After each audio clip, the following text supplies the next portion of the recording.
नमस्कार दोस्तों, स्वागत है आपका स्टडी फॉर सिविल सर्विसेज में। बिहार एसआई का जैसा पेपर आता है बिल्कुल वैसी ही बिल्कुल फ्री क्विज करवा रहे हैं। स्टडी फॉर सिविल सर्विसेज का बिल्कुल फ्री इनिशिएटिव है ये दो टेलीग्राम चैनल जो मैं बताने जा रहा हूं इनको तुरंत ज्वाइन कर लीजिएगा और आगे भी आपको ऐसी क्विज मिलती रहेगी। कोई भी आपका कमेंट है, फीडबैक है, सजेशन है तो प्लीज जरूर वीडियो में कमेंट करके बताइए। भैया वीडियो को लाइक जरूर कर लिया करिए, आप ही लोग हमारे ब्रांड एम्बेसडर हैं। सारे हमारे जो है ज्यादातर इनिशिएटिव हम फ्री चलाते हैं, जैसे कि हम क्विज देते हैं टेलीग्राम में और वो भी ऐसे क्वेश्चन देते हैं एक्सपेक्टेड जो एग्जाम में भी आते हैं, क्योंकि हम सिलेक्शन मटेरियल देते हैं। ठीक है, वीडियो हमारे फ्री हैं, फ्री रहेंगे, इसीलिए हम ऐड भी नहीं डालते हैं। एक लाइक तो करिए कम से कम, कोई कमेंट हो, फीडबैक हो, सजेशन हो, तुरंत वीडियो में बताइए और अपना स्कोर जरूर बताना भैया कि कितने आपके नंबर आ रहे हैं इस वाले टेस्ट में। जल्दी से अटेम्प्ट करिए। अगर आपने पहले की क्विज नहीं देखी है तो तुरंत जाके अटेम्प्ट कर लीजिए। ठीक है, अगर आप स्टडी फॉर सिविल सर्विसेज को यूट्यूब में फॉलो करते हैं तो हमारा फ्री वाला टेलीग्राम चैनल जरूर ज्वाइन कर लीजिए प्लीज। सारे नोटिफिकेशन, सारे अपडेट यहीं पे दिए जाते हैं। और बिहार की अगर तैयारी कर रहे हैं, बिहार एसआई या फिर बीपीएससी की, तो ये वाला टेलीग्राम ग्रुप जरूर ज्वाइन कर लेना। दोनों की लिंक दी हुई है वीडियो के डिस्क्रिप्शन। नमस्कार दोस्तों, स्वागत है आपका स्टडी फॉर सिविल सर्विसेज में। बिहार एसआई की जो हमारी क्विजेस चल रही हैं तो वीडियो सीरीज़ को हम कंटिन्यू करते हैं, उसी की नेक्स्ट वीडियो देखेंगे यहाँ पे। अगर आपने ये चैनल ज्वाइन नहीं किया है तो ये बिहार जीके वाला चैनल हमारा ज्वाइन करें और सारी क्विजेस को अटेम्प्ट करके जाए, एग्जाम के लिए काफ़ी इंपॉर्टेंट है आपके। तो क्वेश्चन नंबर 1 से स्टार्ट करते हैं। देखिए, फर्स्ट क्वेश्चन है कि रूर औद्योगिक प्रदेश जो है ये कहाँ पर स्थित है।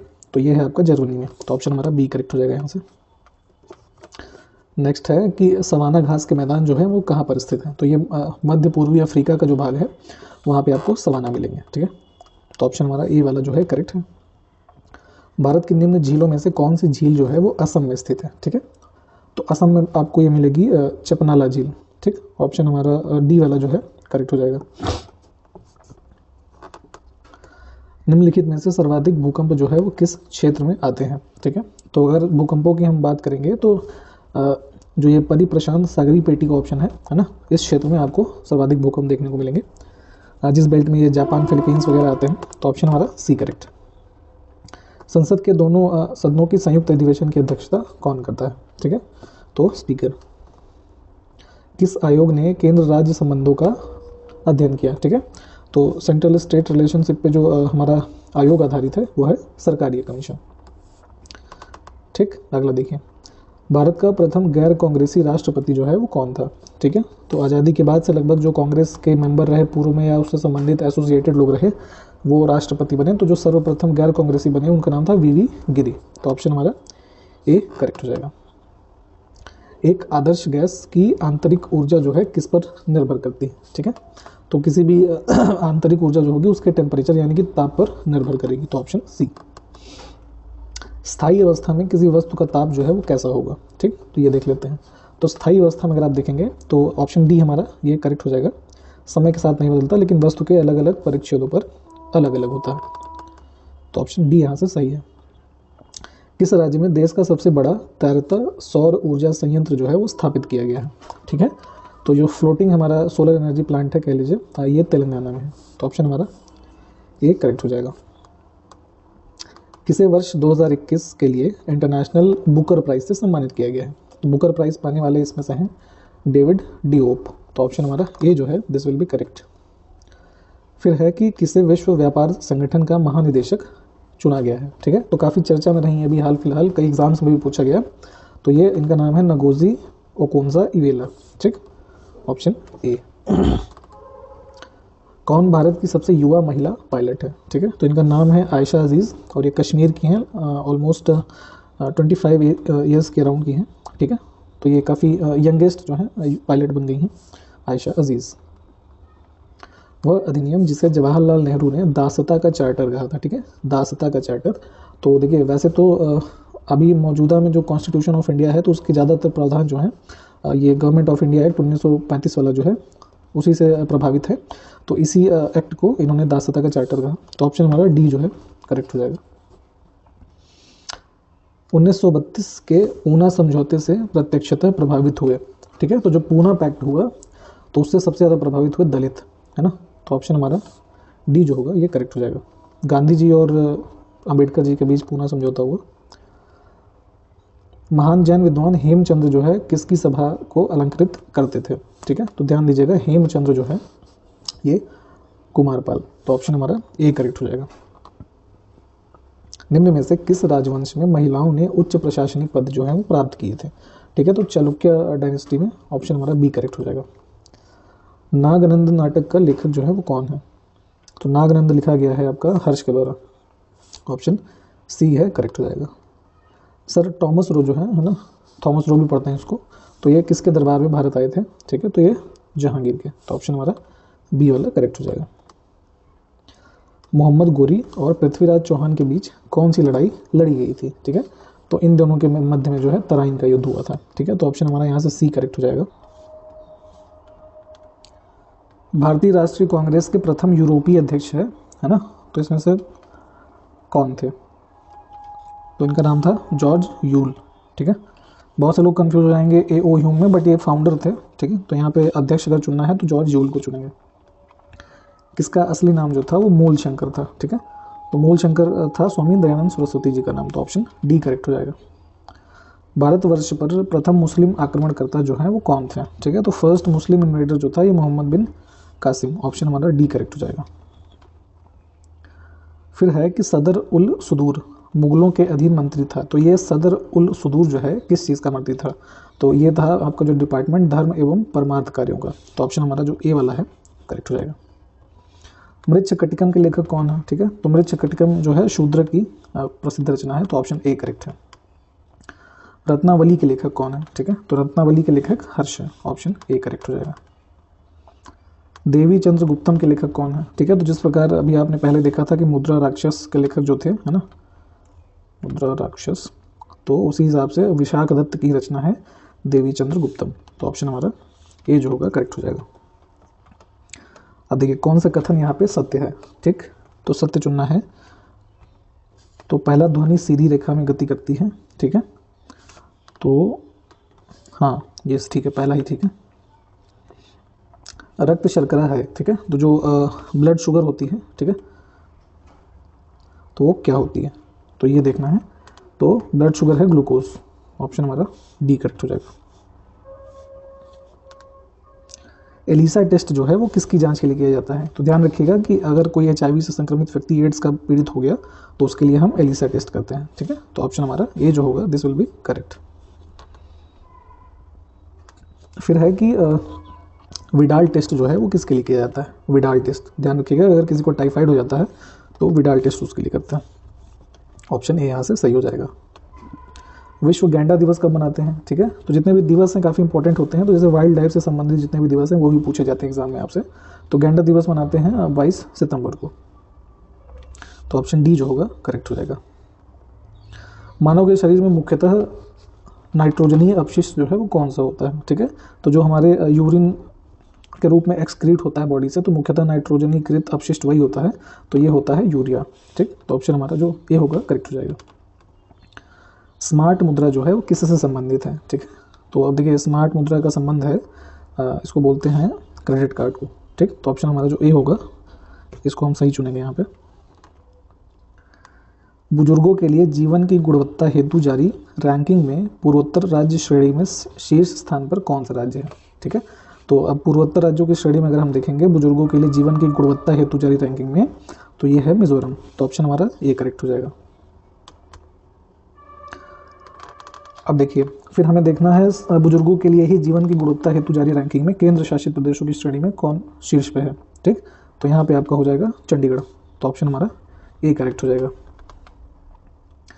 2020-21 में देश में गन्ने का कुल उत्पादन कितना अनुमानित है? ठीक है, तो जो ये टाइम पीरियड है, तो यहाँ पे जितना भी गन्ने का अनुमान है, इसका गन्ने का अनुमानित उत्पादन है वो है आपका लगभग 400 मिलियन टन, तो ऑप्शन हम सी वाला चुनेंगे। इंद्र भारत का किस देश के साथ जो है संयुक्त सेना अभ्यास है? ठीक है, तो देखिए नाम से भी आप समझ सकते हैं INDRA, तो ये भारत के लिए है, ये रशिया के लिए। ठीक, तो ये रूस के साथ करते हैं। प्रथम स्वतंत्रता दिवस के अवसर पर ऑपरेशन ब्लू फ्रीडम नामक एक अग्रणी विश्व रिकॉर्ड अभियान को हरी झंडी किसने दिखाई? ठीक है, तो क्वेश्चन का फिलहाल आंसर तो ऐसे वीरेंद्र कुमार हो जाएगा। ठीक है, एक बार इसको कंफर्म कर लीजिएगा आप। अगला देखते हैं कि प्रधानमंत्री नरेंद्र मोदी द्वारा किस तिथि को राष्ट्रीय वाहन स्क्रैपेज की नीति लॉन्च की गई है। ठीक है, तो जितने भी वाहन जैसे पुराने हो जाते हैं या यूजलेस कह लीजिए, तो उनको स्क्रैप करने के लिए राष्ट्रीय स्क्रैपेज नीति लॉन्च की गई है। ठीक है, तो इसका अभी जो घोषणा हुआ 13 अगस्त। तो ऑप्शन हमारा जो करेक्ट है ये वाला। अगला देखिए कि हाल ही में किस राज्य में स्थित भिंडावास वन्य जीव अभ्यारण्य को आर्द्रभूमि स्थलों के नाम की जो चल सूची है उसमें शामिल किया गया है। तो अगर आपको याद हो तो पिछले वीडियो में हमने आपको बता रखा है कि जितने भी नए आर्द्रभूमि स्थल जो है ऐड किए गए हैं, तो उसमें ये जो भिंडवासा है ये आपका हरियाणा में है। तो ऑप्शन हमारा करेक्ट हो जाएगा ये वाला। हाल ही में किस राज्य में स्थित सुल्तानपुर राष्ट्रीय उद्यान को आर्द्रभूमि स्थलों की रामसर सूची में शामिल किया गया है। तो जो सुल्तानपुर राष्ट्रीय उद्यान है ये भी आपको हमने बताया, ये है आपका, ये भी हरियाणा में है। अगर आप दिल्ली से गुड़गांव जाएंगे तो वहीं रास्ते में ये पड़ता है, मेट्रो से अगर जाएंगे तो बीच में ये सुल्तानपुर राष्ट्रीय पार्क आपको मिल जाएगा। किस राज्य में स्थित थोल झील वन्य जीव अभ्यारण्य को रामसर सूची में शामिल किया गया है। ठीक है, तो ये थोल भी आपको बताया गया है, तो ये है गुजरात में। तो ऑप्शन हमारा जो बी वाला होगा करेक्ट हो जाएगा। भारत द्वारा भूमि शरण तटस्थता प्राप्त करने का लक्ष्य जो रखा गया है वो किस वर्ष तक रखा गया है। ठीक है, तो ये हमारा टारगेट है 2030 तक। तो ऑप्शन यहाँ से सी वाला करेक्ट हो जाएगा। पत्ती का मुख्य कार्य जो है वो क्या होता है। ठीक है, तो पत्ती का जो मुख्य कार्य है भोजन का निर्माण करना। ठीक है, ताकि उसको पौधे को ऊर्जा मिल सके। मानव पोषण के लिए टमाटर जो है किसका बहुल स्रोत है। ठीक है, तो टमाटर से आपको क्या मिलता है, तो मिलता है ऑक्सैलिक एसिड, और इसी की वजह से जो मनुष्यों में ऐसे स्टोन हो जाते हैं ना, पथरी जिनको बोलते हैं। ठीक है, तो ऑक्सैलिक एसिड के कारण ही पथरी का निर्माण भी हो जाता है। तो ऑप्शन यहाँ से डी वाला जो है करेक्ट हो जाएगा। भारत का पहला परागणकर्ता पार्क जो है किस राज्य में खोला गया है। ठीक है, तो ये जो परागणकर्ता पार्क है ये उत्तराखंड में खोला गया अभी पिछले कुछ महीनों पहले। तो ऑप्शन ए करेक्ट हो जाएगा। जुलाई 2021 में पायलट प्रोजेक्ट के तौर पर देश का पहला अनाज एटीएम जो है ना, ग्रेन एटीएम जिसको इंग्लिश में बोल सकते हैं आप, तो ये कहाँ पर स्थापित किया गया है। ठीक है, तो ये हरियाणा सरकार के द्वारा स्टार्ट किया गया और ये है गुरुग्राम में। और जिस प्रकार आप पैसे निकालने वाले एटीएम का उपयोग करते हैं उसी प्रकार ये कुछ सुविधाएं ये एटीएम प्रदान करता है, इसमें से आपको अनाज मिलेंगे। तो ऑप्शन हमारा जो बी है ये सही है। किस राज्य की विधानसभा ने विधान परिषद के सृजन हेतु विधेयक पारित किया है। ठीक, तो अभी हाल ही में अगर आपको पता हो तो ये वेस्ट बंगाल के चुनाव के पश्चात उन्होंने ऐसा प्रावधान जो है अपने यहाँ बिल पास किया। तो ऑप्शन हमारा सी करेक्ट हो जाएगा। और वर्तमान में अगर देखें तो अभी 6 स्टेट में द्विसदनीय है ना व्यवस्था जो है विधान परिषद और विधानसभा ये वाली है। चलिए अगला देखेंगे। क्वेश्चन हमारा है कि 26 जून 1539 को शेर शाह और हुमायूं के बीच युद्ध जो है वो कहाँ लड़ा गया था। तो पहले ये ध्यान रखिए कि 26 जून 1539 शेर शाह सूरी और हुमायूं के बीच, ठीक है, तो ये युद्ध हुआ था आपका चौसा में। तो ऑप्शन करेक्ट हो गया ए वाला। सुंडा खाई जो है वो कहाँ पर स्थित है। ठीक है, तो सुंडा ट्रेंच जो है आपको ये इंडियन ओशन मतलब हिंद महासागर में मिलेगी। तो ऑप्शन ए करेक्ट हो जाएगा। संसद द्वारा भारत के राष्ट्रपति को कैसे पदच्युत किया जा सकता है। ठीक है, तो अगर पहले भी बताया गया है कि अगर उनके खिलाफ अनुच्छेद 61 के तहत है ना इम्पीचमेंट का अगर प्रोसेस शुरू किया जाता है तो दोनों सदनों के कुल सदस्यों की 2/3 बहुमत मतलब है ना 2/3 मेजॉरिटी से अगर वो बहुमत दोनों सदनों से पास हो जाता है तो उनको उनके पद से पदच्युत किया जा सकता है। तो ऑप्शन यहाँ पे बी जो होगा करेक्ट हो जाएगा।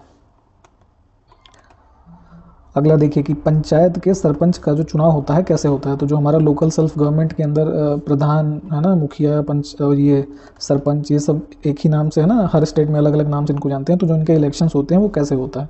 ठीक, तो इनका इलेक्शन जो होता है आपको पता होगा ही कि जनता द्वारा प्रत्यक्ष रूप से इनका डायरेक्ट इलेक्शन होता है। ठीक है, लोग मतदान करने जाते हैं तो उनका डायरेक्ट इलेक्शन हो जाएगा। तो ऑप्शन हमारा ये जो है करेक्ट है। निम्नलिखित में से कौन भारत सरकार के योजनागत व्यय के अंतर्गत आता है। ठीक है, तो जो योजनागत व्यय के अंदर अगर देखेंगे तो इसमें कह लीजिए अवस्थापना के विकास पर जो व्यय होगा है ना, स्ट्रक्चरल एक्सपेंस जो है हमारा ये करेक्ट हो जाएगा। तो ऑप्शन डी जो है करेक्ट। वर्ष 1962 में प्रकाशित पुस्तक साइलेंट स्प्रिंग जिसे विश्व के पर्यावरण आंदोलन को गति मिली, तो इसके लेखक कौन। तो काफ़ी इंपॉर्टेंट है साइलेंट स्प्रिंग। ठीक है, और इसको जो लिखा था इनका नाम था रशल कार्सन। तो ऑप्शन हमारा सी जो है करेक्ट हो जाएगा।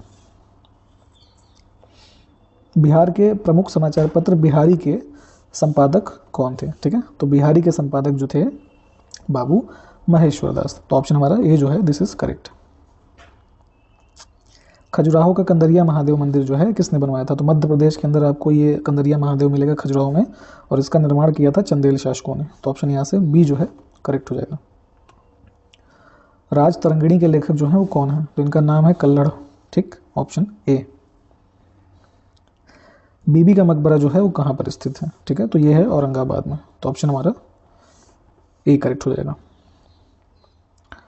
राष्ट्रकूट राजवंश का संस्थापक जो है कौन था? ठीक है, तो इनका नाम था दंती दुर्ग, ऑप्शन ए। पल्लव वंश का संस्थापक कौन था? ठीक है, तो पल्लव वंश का संस्थापक थे विष्णु, ऑप्शन ए। राष्ट्रकूटों की राजधानी कहाँ थी, आपसे ये पूछा जा रहा है। तो इनकी राजधानी थी मान्य खेत। तो ऑप्शन हमारा ए जो है ये करेक्ट हो जाएगा। निम्नलिखित में से कौन सी कृति जो है वो हर्षवर्धन की नहीं है? तो जैसे ऊपर भी आपने अभी 2-3 किताबें देखी या लेख दिखे, तो इनमें से देखेंगे तो क्या नाम है, ऑप्शन डी जो है कथा सरित सागर, ये हर्ष की कृति नहीं हो जाएगी। तो ऑप्शन हमारा डी जो है करेक्ट है। अब देखिए वही कथा सरित सागर के लेखक कौन है? ठीक है, तो ये सोमदेव की रचना है। तो ऑप्शन हमारा डी जो है करेक्ट हो जाएगा। तारीख ए यामिनी के लेखक कौन है? ठीक है, तो ये उत्बी की किताब है, ऑप्शन सी। सियासतनामा के लेखक कौन है? ठीक है, तो सियासतनामा के लेखक है निज़ामुल मुल्क, ऑप्शन ए। मनुची जो है कहाँ का यात्री था? तो मनुची जिसने यात्रा की तो ये था इटली का, ऑप्शन ए। अगला देखेंगे हम कि चंदावर का युद्ध जो है वो कब हुआ? तो चंदावर का युद्ध जो लड़ा गया ये आपका हुआ 1194 में, ठीक। तो ऑप्शन हम सी को चूज करेंगे यहाँ पे। बाबर और राणा सांगा के बीच खानवा का युद्ध जो है कब हुआ? ठीक है, तो बाबर के आने के पश्चात खानवा का जो युद्ध हुआ ये 1527 में हुआ, पानीपत के युद्ध के बाद। तो ऑप्शन ए करेक्ट है। भारतीय राष्ट्रीय कांग्रेस के प्रथम यूरोपियन, ये शायद हमने ऊपर देख लिया है, तो जॉर्ज यूल जो है ये इसका करेक्ट आंसर है। अगला देखिए कि सत्यार्थ प्रकाश की रचना जो है वो किसने की? ठीक है, तो इसकी रचना की थी दयानंद सरस्वती जी ने। तो ऑप्शन हमारा बी करेक्ट हो जाएगा। राष्ट्रीय युवा दिवस जो है वो कब मनाया जाता है? तो ये मनाते हैं 12 जनवरी को, स्वामी विवेकानंद की स्मृति में कह लीजिए। तो आप 12 जनवरी को मनाते हैं राष्ट्रीय युवा दिवस। अगला देखते हैं। अगला है कि किस एक्ट के द्वारा बर्मा और अदन को भारत के शासन से अलग कर दिया गया था? ठीक है, तो जो इधर आप वर्तमान में म्यांमार देखते हैं और अदन देखते हैं, ठीक, तो इन दोनों को भारत के शासन से अलग किया गया जो गवर्नमेंट ऑफ इंडिया एक्ट 1935 आया इसके द्वारा। तो ऑप्शन ए जो होगा करेक्ट हो जाएगा। पारिस्थितिकी तंत्र शब्द का सर्वप्रथम प्रयोग जो है किसने किया? ठीक है, ध्यान दीजिएगा, पारिस्थितिकी तंत्र का जो किया तो इनका टांसले लेते हैं, इनका नाम पूरा नाम था A.G. टांसले, ठीक। तो ऑप्शन ए होगा करेक्ट। अगला देखिए, यूनाइटेड स्टेट्स ऑफ अमेरिका का डेट्रॉयट शहर जो है वो किस लिए प्रसिद्ध है? ठीक है, तो यहाँ पे ऑटोमोबाइल सेक्टर के लिए काफ़ी इंपॉर्टेंट है, ये फेमस है। तो ऑटोमोबाइल के लिए हम ऑप्शन जो है चूज़ करेंगे डेट्रॉयट शहर। लोकटक झील जो है वो कहाँ पर स्थित है? ठीक है, तो फ्लोटिंग लेक है ये, और ये मणिपुर में पूर्वोत्तर भारत में मिलेगी आपको लोकटक झील। रूपकुंड झील कहाँ पे है? ठीक है, तो ये है उत्तराखंड में, ऑप्शन बी। हमीरसर झील जो है ये कहाँ पर स्थित है? तो हमीरसर झील है, बहुत लोग कंफ्यूज होते हैं हिमाचल प्रदेश में, हिमाचल प्रदेश में नहीं है, ये गुजरात में है, ठीक है। तो ऑप्शन हम सी चूज करेंगे। गांधी जी की हत्या की जांच के लिए किस आयोग का गठन किया गया था? ठीक है, तो जब नाथूराम गोडसे ने गांधी जी की हत्या करी तो उसके बाद इनकी हत्या की जांच के लिए हमारा कपूर आयोग जो है उसका गठन किया गया। तो ऑप्शन यहाँ पे ए करेक्ट हो जाएगा। भारत की पहली महिला राष्ट्रपति कौन थी? तो ये सबको पता है, प्रतिभा पाटिल जी जो हैं, अब्दुल कलाम जी के बाद इनको बनाया गया था, मतलब ये निर्वाचित हुई प्रतिभा पाटिल भारत की राष्ट्रपति। भारत का सबसे बड़ा बाघ अभयारण्य टाइगर रिजर्व जो है वो कौन सा है? ठीक है, तो इसका नाम है नागार्जुन सागर श्रीशैलम। तो ऑप्शन हमारा जो ए वाला होगा करेक्ट हो जाएगा। फिलीपींस गर्त जो है किस महासागर में स्थित है? ठीक है, तो अगर आपने फिलीपींस का मैप अगर आपको पता हो कहाँ पर लोकेशन है तो इजीली आप क्रैक कर सकते हैं उसको। तो जापान के आसपास जो फिलीपींस कंट्री है तो ये पैसिफिक ओशन है ना, प्रशांत महासागर में फिलीपींस गर्त मिलेगा आपको। निम्नलिखित में से कौन सा गर्त प्रशांत महासागर में स्थित नहीं है? है ना, ये बड़ा ध्यान से देखा करिए, अगर नहीं पूछा है और गलत सही के चक्कर में लोग गलत कर लेते हैं। तो देखिए जो रोशमे है ना, सॉरी रोमशे है ना, ये आपको पैसिफिक में नहीं मिलेगा, बाकी तीन के तीनों पैसिफिक में मिलेंगे। तो ऑप्शन हमारा बी यहाँ से करेक्ट हो जाएगा। और कभी अगर यही रोमशे गर्त आपसे पूछ लें कहाँ पे है तो ये अटलांटिक ओशन जो है ना, वहाँ की तीसरी सबसे गहरी गर्त है, और जो पहली दो हैं वो पोर्टो रिको ट्रेंच है और दूसरा है सैंडविच, है ना, साउथ सैंडविच ट्रेंच, ठीक। तो ये देखा आपने। तो चलिए अगला देखते हैं। 2011 की जनगणना के अनुसार भारत में जो साक्षरता दर है, मतलब कि लिटरेसी रेट, वो कितना था, ठीक है, ये आपसे बताना है। तो चूंकि अभी नया सेंसस है नहीं, तो 2011 वाला ही एग्जाम में आ रहा है, ये आगे भी आएगा अभी। तो 74.04% जो है ये लिटरेसी रेट है भारत की। फिर जनगणना 2011 के अनुसार भारत में महिला साक्षरता दर जो है कितनी है। तो अभी हमने ऊपर टोटल देखी थी, और महिला की जो है तो ये ऑलमोस्ट 65.46% जो है ये लिटरेसी रेट है। तो ऑप्शन सी। देश में न्यूनतम साक्षरता वाला राज्य जो है वो कौन सा है, ठीक है, तो ये बिहार ही है, ऑप्शन सी। किस अनुच्छेद के अंतर्गत सुप्रीम कोर्ट में जो तदर्थ न्यायाधीशों की नियुक्ति, मतलब कि जो एड हॉक है ना, एड हॉक जजेस जो नियुक्त किए जाते हैं, ये आर्टिकल 127 के तहत, ठीक है। तो ऑप्शन यहाँ पे सी करेक्ट है। और कभी अगर आपसे ये पूछ लें कि क्या हाई कोर्ट में एड हॉक जज नियुक्त होते हैं, तो उसका उत्तर होगा हाँ, ठीक है। इससे संबंधित जो अनुच्छेद है आप हमको कमेंट करके बताइए। अब देखिए, सिरका में कौन सा अम्ल पाया जाता है। तो जो खाने वाला सिरका होता है, विनेगर है ना, उसमें एसिटिक एसिड मिलेगा आपको, ऑप्शन ए वाला करेक्ट है। कौन सा सुमेलित नहीं है, ये देख लेते हैं। इमली में टार्ट्रिक एसिड होता है, बिल्कुल ठीक है। अंगूर में भी टार्ट्रिक एसिड होता है, ये भी ठीक है। संतरा में साइट्रिक या फिर सिट्रिक एसिड, बिल्कुल ठीक है। दही में एसिटिक एसिड नहीं है। एसिटिक हमने देखा अभी ऊपर कहाँ था, सिरके के अंदर, ठीक है। दही में जो होता है वो लैक्टिक होता है, ठीक है, लैक्टिक एसिड।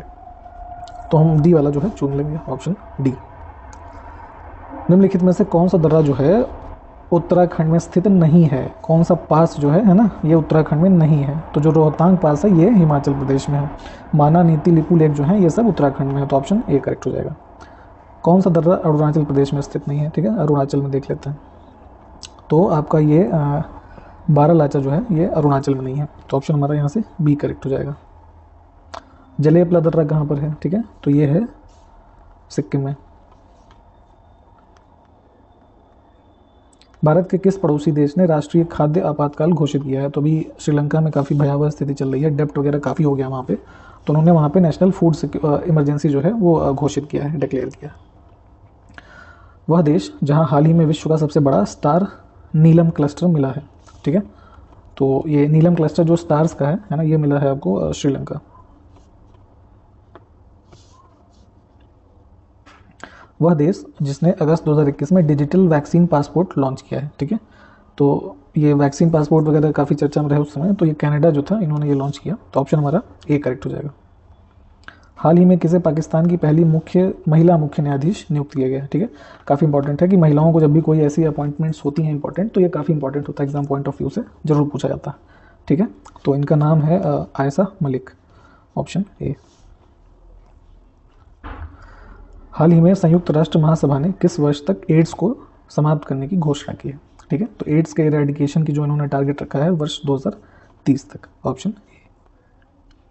हाल ही में नाटो द्वारा किस देश को वैश्विक खतरे के रूप में नामित किया गया है, ठीक है, नॉर्थ अटलांटिक ट्रीटी ऑर्गेनाइजेशन जो है, तो वैश्विक खतरे के रूप में इन्होंने नामित किया है किसको, चाइना को, ठीक। तो ऑप्शन ए करेक्ट हो जाएगा। हवा से कार्बन कैप्चर करने वाला दुनिया का पहला सबसे बड़ा प्लांट जिसका नाम है ओरका, ठीक है, तो ये सितंबर 2021 में कहाँ पर शुरू किया गया, ठीक है, तो ये जो प्लांट इस्टेब्लिश किया गया है ये है आइसलैंड में, ठीक है, यूरोप में, ऑप्शन ए करेक्ट हो जाएगा।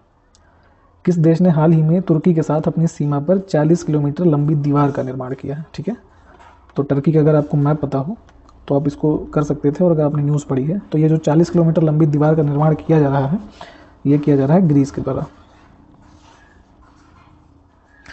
अंतिम प्रश्न देखिए कि सितंबर 2021 को ब्रिक्स देशों का 13वां शिखर सम्मेलन वर्चुअल माध्यम से किस देश की अध्यक्षता में संपन्न हुआ, ठीक है, तो जो ब्रिक्स देशों का 13वां सम्मेलन हुआ, ठीक है, तो अध्यक्षता थी इसमें भारत की, ठीक। और अगर ब्रिक्स का आपको कभी फुल फॉर्म पूछ लिया जाए, ठीक है, तो ये क्या है, ब्राज़ील, रशिया, इंडिया, चाइना और साउथ अफ्रीका, ठीक।